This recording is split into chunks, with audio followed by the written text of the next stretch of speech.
Senhor, responde-me depressa. O meu espírito desfalece. Não escondas de mim o teu rosto, para que eu não fique como os que descem à cova. Faz-me ouvir do teu amor pela manhã, pois confio em ti. Mostra-me o caminho que devo seguir, pois a ti elevo a minha alma.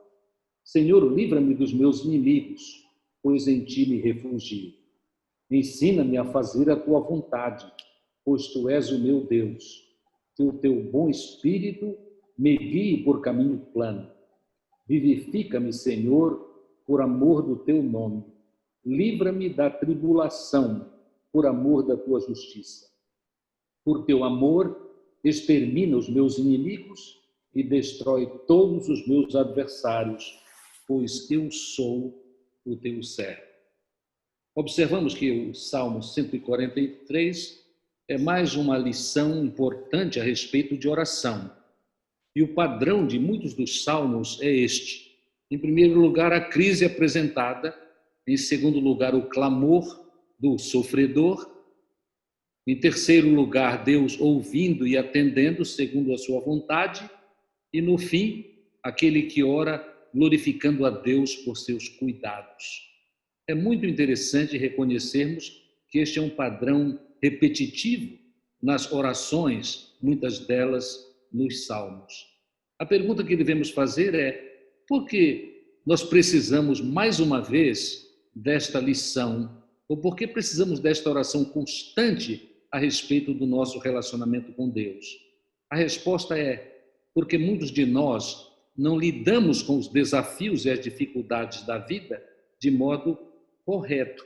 Sabemos que alguns, lidando com sofrimentos, se revoltam contra Deus e até abandonam a fé. Outros caem no meio da sua fraqueza em trágicos erros doutrinários. Entram na conversa daqueles que pregam constantemente o pare de sofrer. Até irmãos nossos que aparentemente tinham uma fé tão sólida, caíram na pressão dos que pregam pare de sofrer. Eu lembro um dos irmãos meus, membro de uma das igrejas que liderei, que quando sua esposa contraiu câncer, mediante pressões familiares e deles próprios, eles foram até o Nordeste para se entregar às sugestões de um curandeiro conhecido no Brasil. O fato é que alguns, quando são confrontados com o fato de que há muitos curandeiros que vão explorando a boa-fé de pessoas do ponto de vista doutrinário ignorantes, eles ficam indignados quando são chamados a atenção.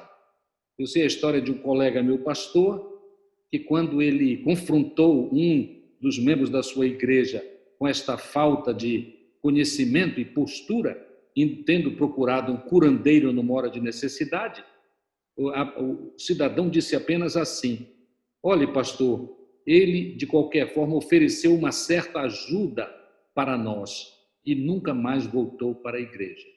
É interessante reconhecermos que na parábola dos solos que Jesus contou em Marcos, segundo Marcos, capítulo 4, versos 3 a 20, dois dos envolvidos que não produziram fruto por causa de dificuldades, não souberam lidar com as dificuldades.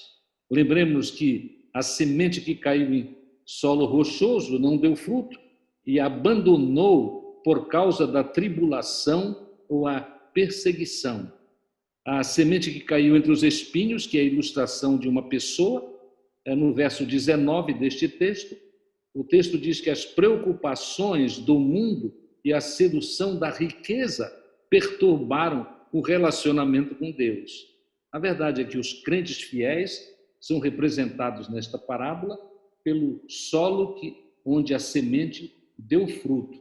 Apesar das dificuldades, de fato, aqueles que deram frutos, com certeza levaram as suas apreensões ao Senhor, aprenderam do Senhor, cresceram na relação com Deus, em vez de perder a fé nele. Nós precisamos constantemente desta lição sobre levar tudo ao Senhor em oração, por causa destas razões. É lição especial para nós, esta matéria, porque, como Davi, nós podemos, se cremos em Deus, dizer assim, verso 10 ele diz assim, tu és o meu Deus. No verso 12 ele diz, eu sou o teu servo. Davi sabia que oração não é técnica de manipulação da vontade de Deus, visto que o soberano não nos dá essa oportunidade. E a vontade do Senhor, em última análise, é sempre o melhor para nós, mesmo quando não entendemos. Oração é prática de quem crê no perdão dos seus pecados, para quem já se entregou a Deus por Jesus Cristo e tem Senhor. Vamos lembrar que Senhor é aquele que deve mandar, e manda mesmo na nossa vida. Não há, segundo estudiosos, uma perfeita identificação do ambiente histórico que inspirou este Salmo 143, mas nós podemos pensar em algumas possibilidades. Por exemplo, poderia ter sido um tempo quando Davi fugia de Absalão, aquele seu filho que queria o trono. Ou então, em segundo lugar, o tempo muito dramático na vida de Davi, quando ele estava fugindo de Saul, que estava procurando matá-lo. Quem sabe ele agora na caverna. O fato é que Davi, em grande crise, precisava solução e constantemente, nisto ele é um exemplo para nós, ele buscava Deus. Nós também, em nossas crises, as maiores e as menores, precisamos ajuda. É possível que estejamos mesmo agora enfrentando uma doença ameaçadora. Aliás, todos nós estamos enfrentando este Covid. É altamente ameaçador. Alguns estão sem emprego, sem qualquer ganho para suprir suas necessidades agora. Alguns estão com graves dificuldades de relacionamento, até por causa, em muitos casos, da oportunidade maior de estar junto com pessoas que até agora não conheciam. Alguns têm constantemente demonstrado, e cada um julgará a si próprio, um temperamento doentio, tendente à ira. Outros têm aquela velha tendência ao desânimo. Alguns têm pecados constantemente repetidos. É interessante lembrar agora um pastor muito querido de nós aqui no Amazonas, pastor Darciso de Souza Medeiros. Toda vez que ele citava uma lista, assim como a que eu acabo de citar, a respeito de razões por que precisamos ajuda, ele dizia, e com um gesto muito interessante, ele dizia assim, etc, etc, etc. E todo mundo ria, mas nós entendíamos que era o que mais ele não falou a respeito deste assunto. Todos precisamos ajuda. Então o Salmo vem ao nosso socorro, porque apresenta 3 lições muito importantes. A primeira delas é que a fidelidade ao Senhor Jesus não nos livra de severas provações. Não há dúvida que Davi era, verso 2, servo do Senhor. Em 1 Samuel, capítulo 13, verso 14, nós aprendemos que ele era o homem segundo o coração de Deus. Mas neste salmo nós podemos vê-lo apavorado. E também em 1 Samuel, capítulo 20, versos 3b, Davi diz a Jonatas, seu amigo, por ocasião da fuga constante da perseguição de Saul, ele diz assim, estou a um passo da morte. Nos versos 3 e 4 do Salmo que estamos vendo, ele diz que está perturbado. Naturalmente que lembremos que quando nós sofremos nestas crises da vida, nós estamos em excelente companhia. E eu não me refiro apenas a Davi e outros heróis da fé já em nossos tempos, também na presença de Jesus. Jesus no Getsêmani, segundo Mateus 26, 37 e 38, estava em grande angústia e pediu ajuda dos seus discípulos para que estivessem com ele em oração. Esta lição de que não somos imunes a estes sofrimentos é importante, por causa do falso ensino de que Deus quer e trabalha constantemente apenas para que tenhamos saúde e prosperidade.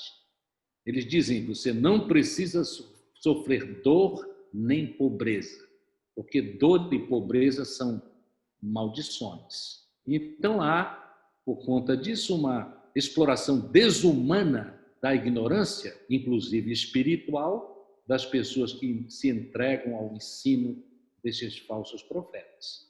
Em contrapartida, o que a Bíblia nos ensina é que no sofrimento nós compartilhamos da santidade de Deus. Deus usa o nosso sofrimento para que nos aproximemos dele com mais intensidade e para sermos abençoados. Em Hebreus, no capítulo 12, a partir do verso 5, nós temos esta mensagem. Já vos esquecestes do ânimo de que ele vos fala como a filhos? Filho meu, não despreze a disciplina do Senhor, nem fiques desanimado quando por ele é repreendido. Pois o Senhor disciplina quem ama e pune todo aquele que recebe como filho. É visando a disciplina que perseverais. Deus os trata como filhos, pois qual é o filho a quem o pai não disciplina? Mas se estáis sem disciplina, da qual todos se têm tornado participantes, então não sois filhos, mas filhos ilegítimos. Além disso, tínhamos nossos pais humanos para nos disciplinar e nós os respeitávamos. Logo, não nos sujeitaremos muito mais ao Pai dos Espíritos e assim viveremos? Pois eles nos disciplinaram durante pouco tempo, como bem lhes parecia, mas Deus nos disciplina, aí vem a palavra, para o nosso próprio bem, para sermos participantes da sua santidade. Pedro, na mesma linha, em 1 Pedro capítulo 3, versos 2 e 3, assim, não se surpreenda, porque sois participantes dos sofrimentos de Cristo. Então, esta é a primeira lição. Não somos isentos. E é sempre oportuno nos lembrarmos disso durante a nossa vida, quando nas crises. A segunda lição é que a nossa reação diante das crises deve ser como foi a de Davi. A reação dele foi orar da seguinte forma: intensamente, confiantemente, com muita humildade e pronto para seguir as orientações de Deus. Na oração intensa de Davi, neste salmo, nós notamos ele derramando as suas dificuldades. É muito emocional até a expressão de Davi. Ele pede que Deus ouça, ele pede que Deus dê ouvidos, que Deus responda à sua necessidade. No verso 6 ele diz que ele estende as mãos, ele se torna gráfico nas suas expressões. Ele tem sede de Deus como a terra seca tem sede de água. E no verso 9, o que é inclusive tema de um maravilhoso cântico, a ti elevo a minha alma. E naturalmente só vamos orar com essa intensidade se nós reconhecermos a nossa real carência de Deus, todo o tempo e particularmente durante as necessidades. Afinal, nós não temos em nós mesmos a capacidade de resolver os nossos problemas. Também, Davi mostra que a oração não deve ser apenas intensa, ela deve ser humilde. Ele sabe que não merece, porque é pecador, como somos também. Agora, nós pedimos sempre conforme a fidelidade, a justiça e a misericórdia de Deus. Davi sabe que não merece, mas ele pede para não ser condenado. Ele está perfeitamente consciente de suas falhas. A oração também tem de ser uma oração apresentada confiantemente. Verso 8 diz: confio em ti. E o verso 5 nos mostra que ele confia em Deus por causa dos feitos de Deus no passado. Quando eu era ainda bem jovem, eu ouvia muitas vezes o solo de um cantor norte-americano chamado Frank Boggs, e a tradução do tema do hino que ele cantava com uma voz muito especial e de maneira muito inspiradora era o seguinte: o que fez por outros fará por ti. Um grande cantor norte-americano chamado Larnell Harris, ele tem uma música que em inglês é But God, que quer dizer mas Deus, onde ele apresenta o fato de quando para o povo de Deus não havia nenhuma saída, eles estavam com o exército do faraó egípcio atrás e o mar na frente. Deus abriu o mar. Eles tiveram de confiar nas soluções de Deus. Em Hebreus 11:6 está escrito: sem fé é impossível agradar a Deus, pois é necessário, esta palavra é forte, é necessário que quem se aproxima de Deus creia que Ele existe e que recompensa os que o buscam. Buscar em oração é uma forma de buscar a Deus. Então, nós sabemos até aqui que a oração de Davi, a nossa também, precisa ser apresentada intensamente, humildemente, confiantemente. Mas, além disso, com interesse em cumprir a vontade de Deus. Naturalmente que o idólatra tenta manipular a vontade de Deus. Já o crente ora para saber o caminho que deve trilhar, porque tem o desejo, tem a forte intenção de experimentar este caminho oferecido por Deus. No versos 8 a 10 deste Salmo 143, Davi diz assim: ensina-me o caminho que eu deva seguir. Lá no final do verso 10, me guia por caminho plano.